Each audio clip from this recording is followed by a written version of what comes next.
अगर हौसला बुलंद हो तो दुनिया की कोई भी ताकत तुम्हें दुनिया जीतने से नहीं रोक सकती। KGF कन्नड़ा इंडस्ट्री से रिलीज हुई एक ऐसी मूवी जिसने अपने कंटेंट और अपने पेशकश के दम पर पूरे देश में भूचाल ला दिया। आप में से बहुत से लोगों ने इस मूवी को जरूर देखा होगा, जिसमें रॉकी एक ऐसा कैरेक्टर दिखाया गया है जिसमें हर वो क्वालिटी है जो किसी लीडर में या किसी बड़े सक्सेसफुल पर्सन में होनी चाहिए। दोस्तों, आज के इस वीडियो में हम KGF मूवी से मिलने वाले उन लाइफ लेसन्स के बारे में जानेंगे जिन्हें अपनी लाइफ में अप्लाई करके आप खुद भी एक सक्सेसफुल इंसान बन सकते हैं। लेसन नंबर 1, गोल ओरिएंटेड बनो। रॉकी ने गरुड़ा को KGF में काम कर रहे लोगों के सामने मार के उनके सामने खुद को उनके मसीहा के रूप में पेश किया और लोगों ने उसके रौद्र रूप को देखकर उसे अपना मसीहा बना भी दिया। लेकिन असली कहानी तो ये है कि उसे गरुड़ा को मारने का मौका पहले भी मिल गया था, मगर उसने उसको नहीं मारा क्योंकि उसका मकसद गरुड़ा को मारना थोड़ी ना था। उसका असली मकसद तो KGF में एक सेना खड़ी कर उस पर राज करना था। इसीलिए तो उसने इतना बड़ा खेल खेला था ताकि लोगों के बीच खुद को एक लीडर के रूप में खड़ा किया जा सके।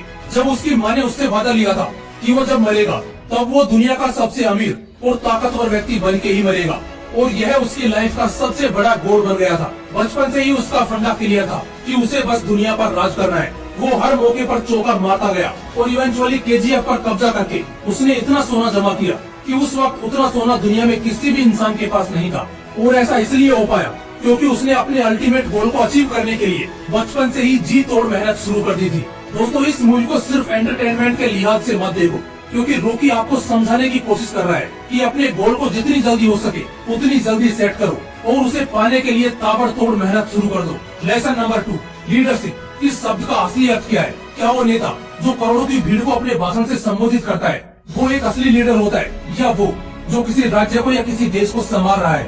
अगर लोग आपकी बातों को सुनकर उनको अपनी निजी जिंदगी से कनेक्ट कर रहे हैं तो फिर फर्क नहीं पड़ता कि वो 4 हैं या 4 करोड़, आप एक असली लीडर हो। KGF में रॉकी का एग्जाम्पल ले तो जब उसे KGF के बारे में पता लगा तो उसे गरुड़ा को KGF में काम कर रहे लोगों के सामने मार के उनका दिल जीतना था। उनमें ऐसी ताकत पैदा करनी थी जिससे वो रॉकी के एक इशारे पर उसके लिए जान भी न्यौछावर करने के लिए तैयार हो जाए, और उसने ऐसा कर दिखाया। उसने अपने काम से लोगों के बीच अपनी एक लीडर की छवि बनाई।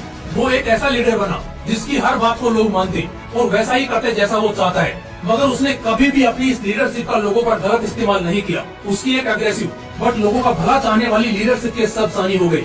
लोगों के डर को खत्म करके उसने अपने लिए एक विशाल सेना खड़ी कर डाली जो रॉकी के लिए मरने और मारने को तैयार थी। इसीलिए दोस्तों, अपने शब्दों और अपने काम को ऐसे यूज करना है जिससे सामने वाला कोई भी व्यक्ति आपको सुनना पसंद करे, और कभी भी अपने शब्दों और अपने काम का गलत इस्तेमाल नहीं करना है, क्योंकि धोखा देना किसी भी लीडर की छवि के लिए सबसे बड़ा दाव होता है। इसीलिए लीडरशिप ऐसी करो कि हर इंसान आपसे जुड़ना पसंद करे।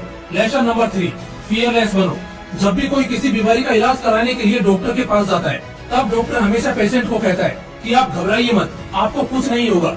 आपको पता है डॉक्टर के इस एक सेंटेंस से ही पेशेंट की 30 से 40% बीमारी दूर हो जाती है, क्योंकि पेशेंट में वो आत्मविश्वास जाग जाता है जिससे उसमें बीमारी के खिलाफ लड़ने की शक्ति जागृत हो जाती है। मेरे हिसाब से यह क्वालिटी धरती पर मौजूद हर इंसान, हर जीव में होनी चाहिए। यह वो क्वालिटी है जिसके किसी इंसान में होने से किसी भी चीज पर विजय पाई जा सकती है। अगर शेर का एग्जाम्पल ले तो वो ना तो हाथी की तरह विशाल है और ना ही उतना बलवान, लेकिन फिर भी जंगल के किसी भी जानवर के साथ ही हाथी भी शेर से उलझने से डरता है। इसके पीछे का कारण है शेर का किसी से भी ना घबराने वाला एटीट्यूड। उसे फर्क नहीं पड़ता कि आगे कौन खड़ा है, उसका असली मकसद तो किसी से ना घबराते हुए उसे अपना शिकार बनाना है।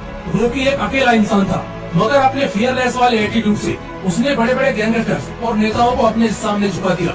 यहाँ तक कि देश की प्रधानमंत्री तक उसके इस रुबाब से हैरान हो गई थी। इसीलिए अपने लक्ष्य की ओर बढ़ते समय फियरलेस बनो ताकि कोई भी रुकावट आपके सामने खड़ी ना हो सके। Lesson number 4, be passionate. क्या हो अगर किसी चीज को आप चाहते हो मगर उसे पाने के लिए पैशनेट ना हो, उसे पाने के लिए आपके अंदर एक चुनना मची हो, तो खाक वो चीज आपको मिलेगी। शाहरुख खान का वो डायलॉग तो आप भले ही मार दोगे कि किसी भी चीज को पूरे दिल से चाहो तो सारी कायनात उसे तुमसे मिलाने की कोशिश में लग जाती है, लेकिन अगर उस चीज को पाने के लिए आप कुछ भी नहीं कर रहे हो तो ये डायलॉग आपके लिए बस एक डायलॉग बनकर रह जाएगा। देखो, अगर आपको सच में अपने गोल को हासिल करना है तो पूरे दिलो जान से उसे पाने की कोशिश में लग जाओ। रॉकी ने जब डिसाइड कर लिया था कि उसे दुनिया का सबसे धनी इंसान बन के ही मरना है, तब शुरुआत में तो उसके पास कुछ नहीं था, मगर धीरे धीरे एक एक पड़ाव पार करके आखिर में उसने KGF हासिल कर ही लिया। रॉकी ने न सिर्फ बड़ा बनने का सपना देखा बल्कि उसे पाने की चाहत में वो पूरे जिद्दोजहद के साथ काम पे लग चुका था। किसी बुरी चीज का असर उसने अपने काम पर नहीं पड़ने दिया। यहाँ तक कि वो अपनी माँ के मरने के बाद भी कमजोर नहीं पड़ा। उल्टा उसने अपनी माँ को दिए वचन को अपना मोटिवेशन बना लिया और अपने लक्ष्य को पाने की राह को पूरी तरह पैशनेट होकर पूरा किया। दोस्तों, क्या आपको पता है, आप में किसी बड़ी एग्जाम को क्रैक करने की चाहत होते हुए भी आप उसे क्रैक क्यों नहीं कर पाते? उसका कारण है आप उसे क्रैक करने के लिए पैशनेट नहीं हो। इसलिए किसी भी काम के लिए पैशनेट होना जरूरी है। Lesson number 5, be kind towards weak. अमूमन तौर पर यह देखा गया है कि जब भी कोई व्यक्ति सफलता की सीढ़ियों को चूम लेता है, तब उसमें अहंकार की भावना जागृत हो जाती है। वो व्यक्ति अपने से निचले लोगों को घृणा के नजरिए से देखने लगता है, मानो जैसे उसने पहले ऐसे दिन कभी देखे ही नहीं है। कई बार जब कोई बेसहारा लोग किसी अमीर इंसान से मदद की गुहार लगाते हैं, तब ज्यादातर केसेस में वो इंसान उनको धक्के मार के बाहर का रास्ता दिखाता है। और जब ऐसे लोगों का बुढ़ापा आता है, तब इन्हीं के बच्चे इन्हें धक्के मार के बाहर फेंक देते हैं, क्योंकि ये दुनिया ऐसी ही है। यहाँ किसी पाप का सबक मरने के बाद नरक में मिलता है या नहीं, यह तो मुझे नहीं पता, मगर धरती पर ही जीते जी जरूर मिलता है। वो एक कहावत है ना, जैसी करनी वैसी भरनी। भला करोगे तो पुण्य ही मिलेगा और बुरा करोगे तो सबक मिलना ही है।